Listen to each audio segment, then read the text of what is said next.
Selection 10, available December 5th, 2020 in the OCG, features 10 themes. In addition to new cards, reprints for each theme are also going to be included. Product specification and designed subject to change. Let's dig on into the interesting discussion on Selection 10, shall we?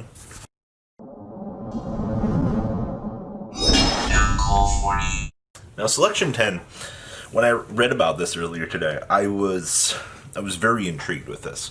So a little bit of a history lesson here on OCG sets that kind of tie into this. So for those of you that remember Link Brains Pack 1, 2, and 3, each pack was a specifically designed set to give a Link monster to each potential archetype.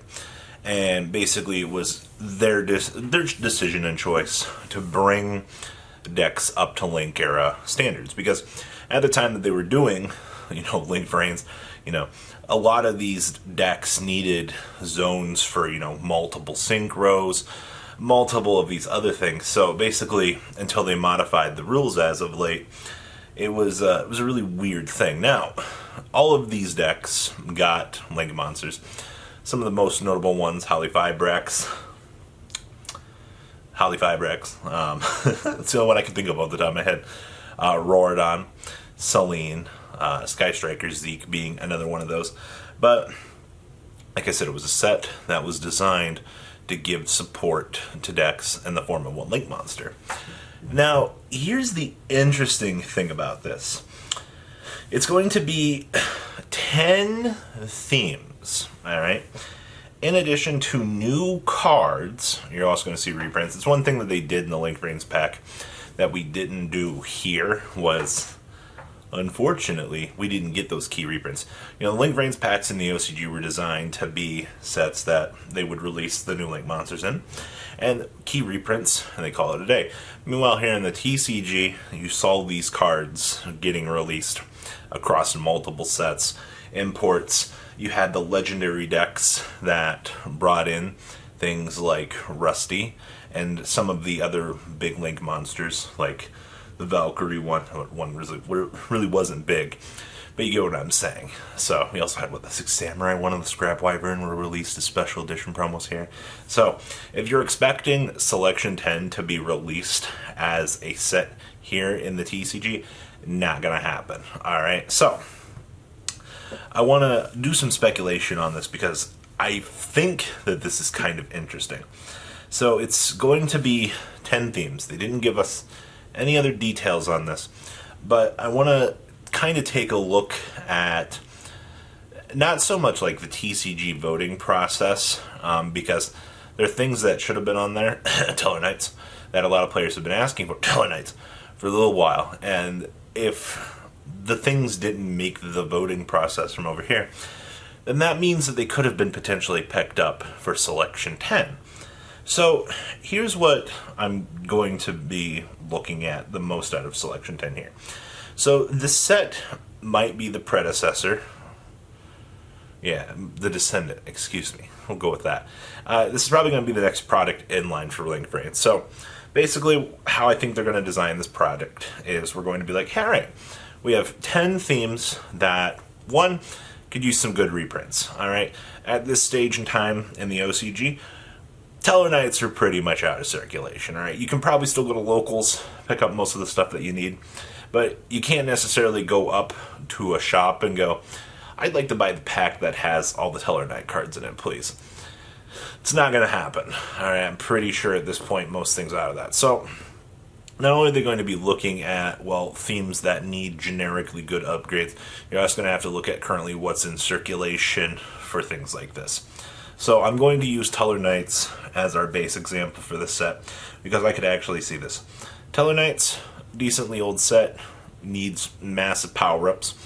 And if you're looking at how they did the Link Brains pack, the way that they designed the set was they felt that these are all of the decks that we need to give a Link monster to. These decks need a Link monster to function. or a Link monster will improve the game. Now, honestly, Teller Knights do a couple of things very effectively. They go bada bing, bada boom, and then they summon Fred over here. And then they make Trevere. Now, they don't necessarily make things outside of that. And honestly, if you're giving Teller Knights a Link 1 for the Link Reigns pack, I think it would have been a little bit too busted. You know, look what we've done with some of these previous Link ones. You know, the Magical Musketeer Link was really good. We have the Magistus Link 1 coming up here, which is going to be really good. But typically when you look at Link 1s, they aim to do something for the deck that the deck needed. And honestly, Teller Knights are very good at going, ooh, Trevere, go. So, if we're looking at Teller Knights for this, we took them out of Link Reigns pool because we almost feel that they don't need a Link monster for their game plan. And I'm strictly looking at this from Konami's perspective here. The deck puts 3 monsters on the field, makes Trevere. There's no room for a Link 1. If we give them a Link 1, it'll be too broken. There's no point for this. They don't make an attempt to put multiple, Exceed monsters on the field.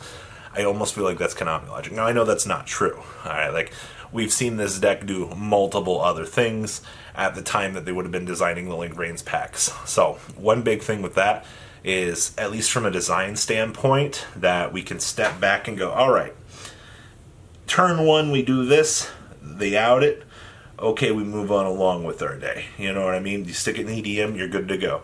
This is all pre-rule change, by the way. So now, comes a year later, actually like a year and a half later, after the last Link Reigns pack, we're like, alright, we're no longer focusing on Link monsters, R&D.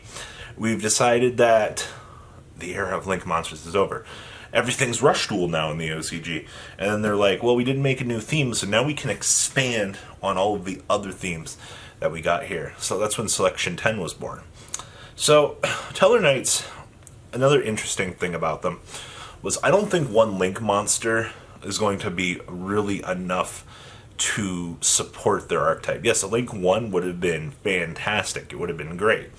Would it have been enough to put them on the map? I don't think so. So when we look at this, this is going to be power-ups to these sets. I'm going to assume, what is it, like the Link Reigns pack before? What was it? We had 30 Link monsters per pack. So we have 10 themes in this. What is that? 3 to 4 cards per theme? I really hope that we're getting more than that. But Teller Knights could use more than, one monster, put them on the map. Now, this also gives me hope for Boojins. Now, we all look at the Boojin Link monster and you're like, this has nothing to do with the Boojin archetype at all. There was no rhyme or reason for that Link monster to exist. It's really cool, it's gimmicky, I get it, but it did nothing to help Boojin's game plan as a whole. The Parshath Link monster does more for its archetype than the Boojin Link monster does. Alright, and that's generic counter trap support. Alright, so think about that. They designed a Link 3 Celestial Knight Parshath card that is better than the Link 2 Boojin monster. Alright, so one thing I'd possibly like to see from this set, you can make Boojins good again. Giving me 3 very good cards would be good. I honestly hope that they do this more than 3 cards per theme. I'm going to be really disappointed in this if they do it so small. If you do 4 cards per theme, I would be very happy with that, to say the least. You open up some more doors, I think, but I don't think every archetype, I almost hate to say this, but I almost think every archetype in this set isn't going to be supported equally. Some things you might see get 4 cards, some you might see get less. You could very well, they could blow me out of the water here and give every one of these archetypes 5 cards. That would be amazing. But I don't foresee it happening with this, considering, we're coming off the Link Reigns packs for side sets for the OCG. You're now ramping up 10 themes here to give additional support to, which is very, very good job, by the way. I love the concept behind this. I'm just hoping that you take a look at how the OCG is doing the theme voting here. I'm hoping that some of the themes that we didn't see make it over there are a tie-in to the Selection 10, and that those themes are already confirmed getting support. That's the tie-in I wanted to make here was, You have the entire OCG pooling over here. They said, 96 themes, but they narrowed it down. There were some themes that should have very clearly been there that weren't there. Tellarknights.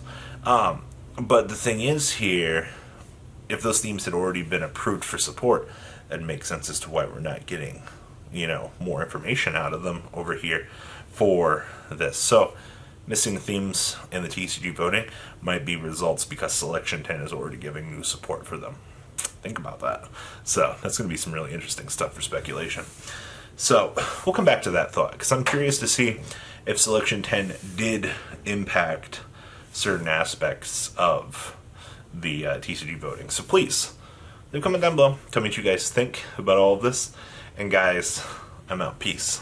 Thank you, patrons, for making the ride never truly end. Without you guys' support, well, I would probably be doing Truffle Shuffle videos for a living.